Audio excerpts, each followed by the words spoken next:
Meus amores, sejam muito bem-vindos a mais um vídeo dessa abençoado canal chamado Sementes de Atom.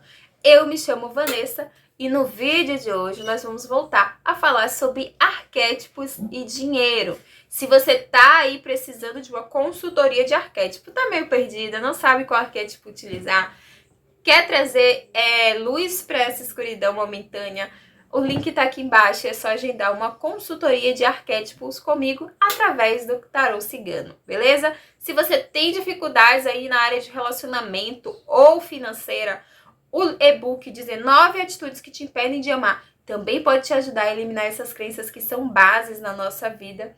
E eu tenho certeza que isso vai facilitar todas as áreas, ok? Eu me chamo Vanessa, vem comigo que hoje nós vamos falar sobre dinheiro. Bom, há um mês mais ou menos atrás, eu compartilhei aqui com vocês 3 motivos pelos quais arquétipos para dinheiro não funcionava para você. E muita gente, eu até deixei, lá a possibilidade de fazer um e-book falando sobre crenças relacionadas a dinheiro. E hoje eu quero trazer aqui para vocês um pouquinho mais dessas crenças, porque eu não tenho a possibilidade de criar um e-book agora, então eu resolvi trazer algumas crenças aqui gratuitamente para que vocês avaliem se vocês têm essa crença ou não, beleza? Bom, durante muito tempo na minha vida, eu acreditava que eu era inferior a outras pessoas. Isso se instalou ali no meu subconsciente, lembrando que o subconsciente coletivo é aquela construção que a gente já tem, que a gente já nasce trazendo informações dos nossos antepassados, de todo um grupo social, do lugar onde a gente mora. Então, algumas crenças de inferioridade já pertenciam ao meu grupo familiar. Eu sou filha de uma mulher branca com um homem negro e me considero, uma mulher negra de pele parda. Então, uma das problemáticas que a gente encontra no nosso subconsciente, que por mais que a gente diga que é a ideia de serventia ou de que somos inferiores a outras pessoas. Bom, durante muito tempo na minha infância eu tive problemas familiares, principalmente financeiros. A gente vivia em uma família extremamente pobre, então a gente teve momentos mesmo de passar fome, de passar necessidade e de receber muitas doações. O meu pai ele foi embora muito cedo da casa da minha mãe. Eu tinha 8 anos e eu me responsabilizava de cuidar dos meus 3 irmãos e minha mãe ia trabalhar. Só que essa responsabilidade que eu adquiri ali aos 8 anos, teve também muitos problemas familiares. Meu pai ele batia na minha mãe, entre outras questões. Mas algo que ficou muito marcado para mim, do ponto de vista financeiro, era que receber qualquer tipo, seja o que fosse, tá, gente? Presente, ajuda de qualquer tipo de pessoa, era ser extremamente pobre. Então, a pobreza, para mim, estava muito relacionada com o ato de receber. Então, mesmo que eu estivesse precisando muito de algo, então muitos professores me doaram muitas coisas, Desde caderno, lápis, coisas e sandálias até, muitas coisas assim que eu achava que era base pra gente utilizar de material escolar, era ganhado de alguns professores meus. E quando meu irmão nasceu, minha mãe ganhou também todo o enxovalzinho dele, porque a gente não tinha condições de comprar. Então, pra mim, não existia presente. Presente era sinônimo de escassez. Até hoje na minha vida, gente, eu não gosto de dar presentes. Eu não dou presentes a ninguém. Eu até prefiro dar dinheiro, mas eu não tenho essa conexão com dar presentes. Eu não consigo tolerar dar presentes, nem receber. E olha que eu sou uma pessoa que recebo com muita frequência presentes. Mas hoje eu já entendi que o receber não está desse lugar de que eu tô na miséria, de que eu tô passando fome. E sim porque as pessoas gostam da gente. Então veja, eu tô contando esse episódio não para que vocês sintam pena ou coisa desse tipo, mas para que vocês entendam que uma crença limitante instalada na infância, ela pode perpetuar por toda uma vida. Quando eu descobri isso?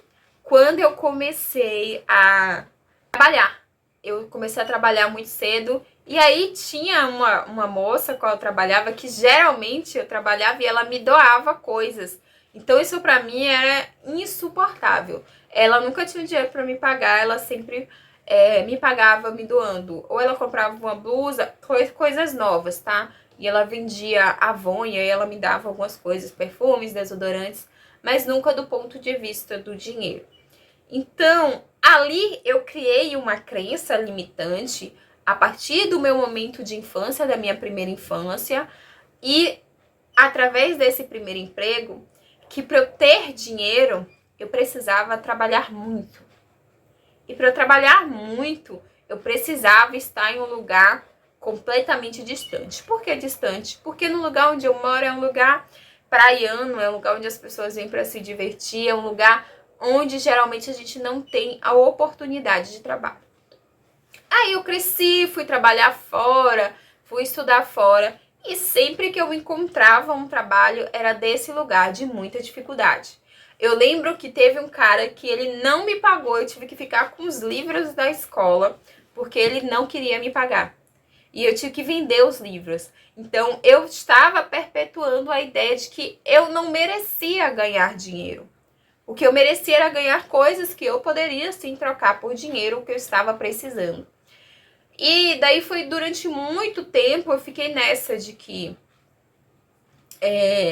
eu trabalhava muito distante. Então, qual era a crença que eu tinha?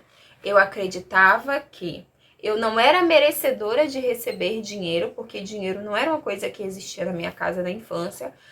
E eu não era merecedora de trabalhar em um lugar perto. Não existia essa possibilidade.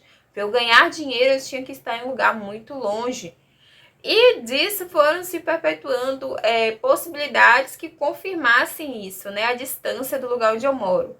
Eu já cheguei a trabalhar em um lugar onde eu tinha que sair de casa às 3h, acordar às 3h50 e sair às 4h, 4h30 da manhã, 4h20, para poder estar no trabalho às 7h, sendo que eu ia ter que passar por mais 2 cidades para chegar nesse lugar.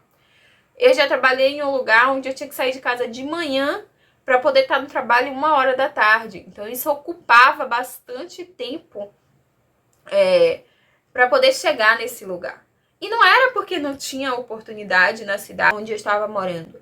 Era porque eu, com a minha crença, com o meu subconsciente, com as minhas memórias, achava que eu era incapaz de ter um trabalho aqui, onde eu moro.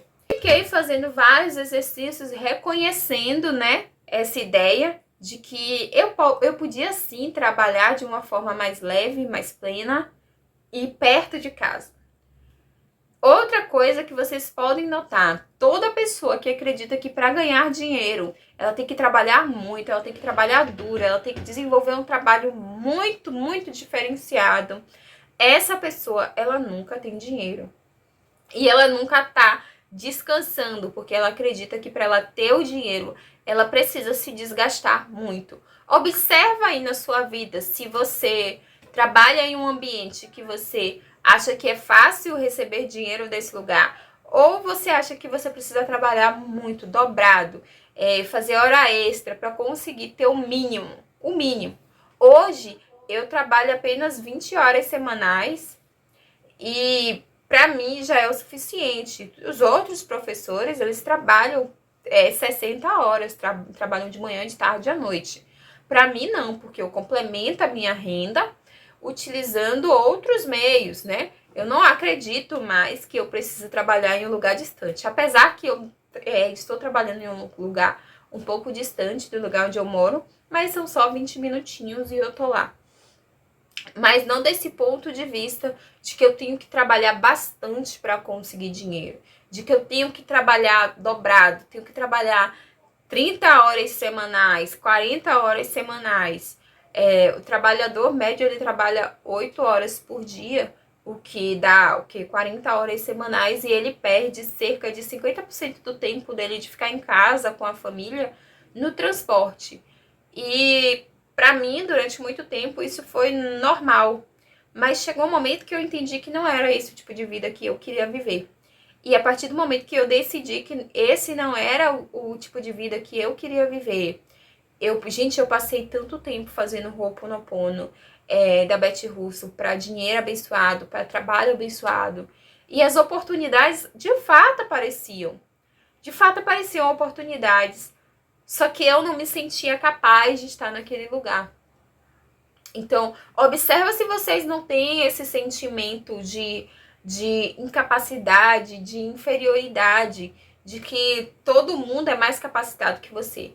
Eu lembro que eu tive muitos problemas na minha graduação para passar em uma disciplina específica, porque eu não me sentia merecedora de estar naquele lugar.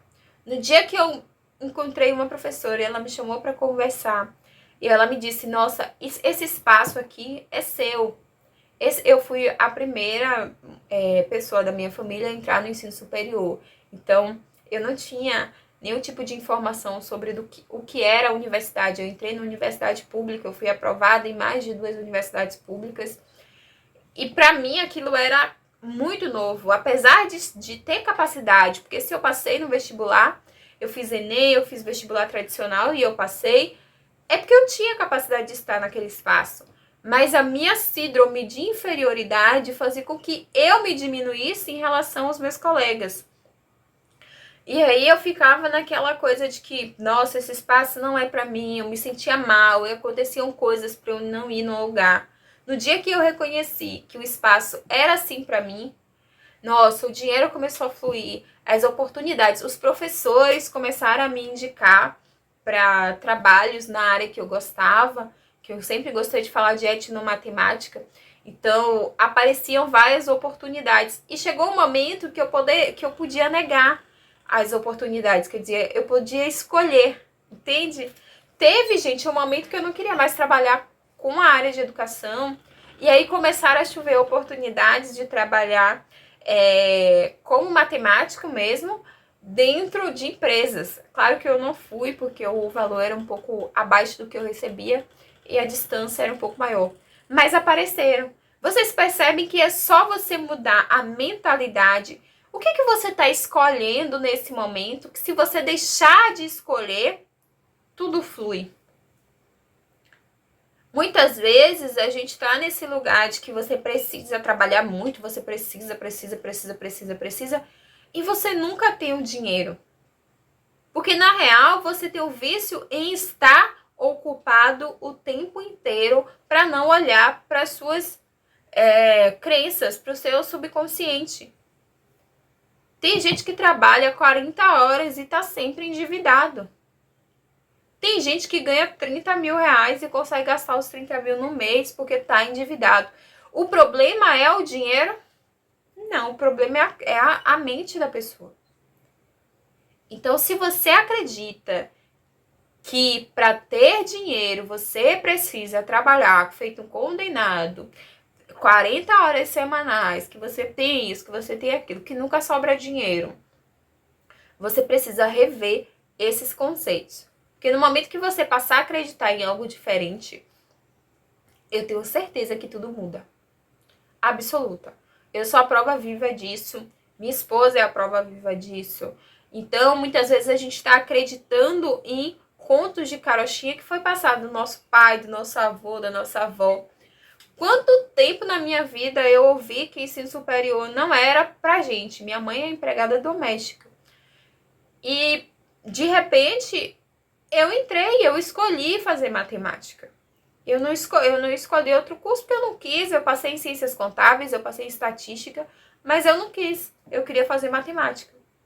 Me arrependi depois? Um pouquinho, mas fiz meu curso.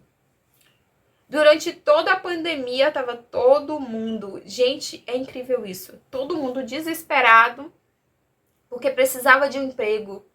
Eu consegui 2 bolsas na universidade e um emprego. Pronto. Eu conseguia viver tranquilamente, sendo estagiária.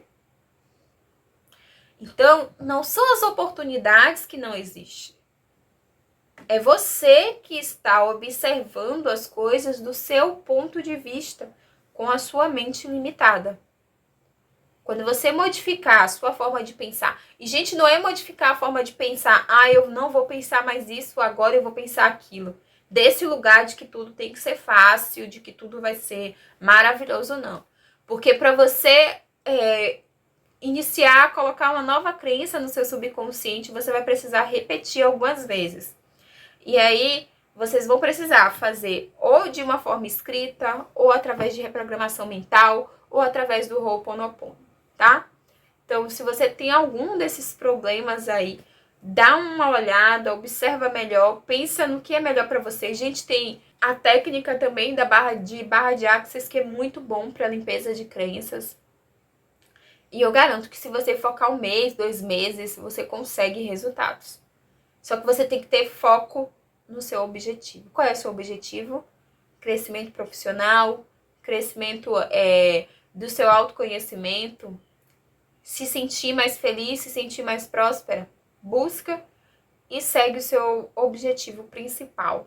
Não se perde no caminho, não deixa de fazer. Vai ter momentos que você vai cair, você vai deixar de fazer por 1 ou 2 dias, mas você reinicia, tá? Porque para você conseguir essa vida que você tanto deseja, você vai precisar trabalhar em si mesmo.